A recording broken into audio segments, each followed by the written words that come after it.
I'm Dr. Stacy Burke from West Coast Family Chiropractic. I'm here with Helena Ederveen, holistic health coach, master linguistic practitioner, Ericksonian practitioner, and clinical nutritionist. Today's question is, Helena, is there a relationship between emotions and disease? There is very definitely a relationship between emotions and disease. I give you a little example. When I was in my early 50s, I had an issue with what's called age-related memory decline. Now, and I always am open to ask some more information about it. And the information what I was basically being fed was said, well, your grandfather had Alzheimer's, so in other words, I was due to get it too. And my father or my mother had this, and I thanked them very gracefully. And I thank you very much for your opinion. And I needed to know for myself how that felt. But I had made a fundamental choice. I was not going down that road because I love my brain a lot. And so then I got in touch with a very good doctor in the US.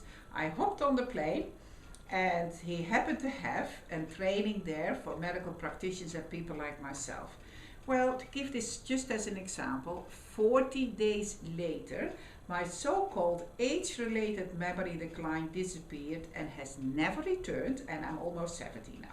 So, wow. And that's the same with other things. They say, you know, at one point when I went to see the optometrist, and they said, well, we don't like the pressure in your eyes. And I said, well, my mother had glaucoma. And automatically it was being said, oh, then we need to keep an eye on it. In other words, you're going to get it too. And I said, well, let's wait and see, dear. And so anyhow, I've really learned to listen to a lot of things, what my reality is feeding back.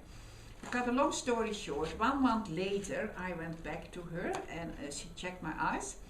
And she said, what have you been doing? I said, I won't say anything before you tell me what you have noticed. She said, it is incredible. In 4 weeks, your whole pressure in your eyes have normalized. And wow. I said, now I'm going to tell you how I did it. In the first place, I won't take on the emotional baggage from the past and the assumptions that because my father, my mother, my grandfather or whatsoever, that I need to get it too. No, it is a whisper. And then it is up to me how I choose to deal with that. So, in a way, you're suggesting then that a lot of people create a self-fulfilling prophecy. Yes. Based on their beliefs about how their parents were Yeah. and how they were raised, and Yeah. project that forward into their own health. That's right. Wow. And see, that took me a little while. I'll give you another example. My mother, when she needed rest, she ended up in hospital because she thought that was the only place where she could have rest. I was a very obedient daughter, and I have been more times in hospital for all kinds of operations and all kinds of other stuff than I care to remember. Now, one day it happened again. I said to my husband, I had a very high fever. I had to go to the hospital. I didn't know where it was coming from. And they said to me, we have to keep you here. We have to put you on the drip and blah, blah, blah. And we might have to keep you for a few weeks. And I was in my private room, and I said to myself, Helena, what are you doing? And suddenly I had this aha. 3 days later, the fever was gone. I was out of the hospital, and I've never been back in the hospital again. Wow. Well, that kind of flies in the face of the conventional allopathic approach. Let me ask you a question.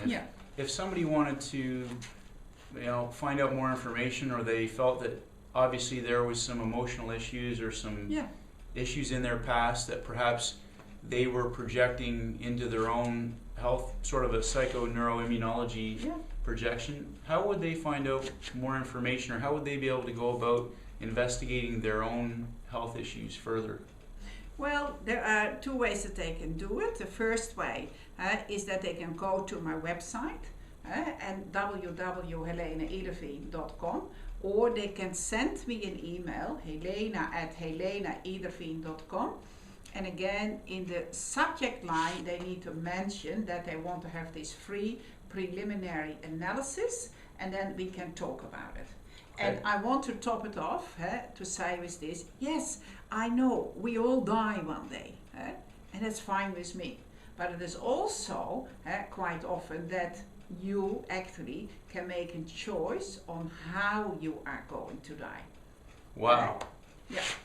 That's pretty powerful stuff. It is powerful stuff. So let me reiterate, if you would like more information, go to www.helenaederveen.com.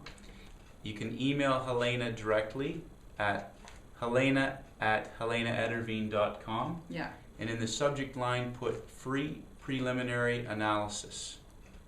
Which is valued at $180. And that's wow. for yours for free. Great. Yeah. Thanks, Helena. You're welcome.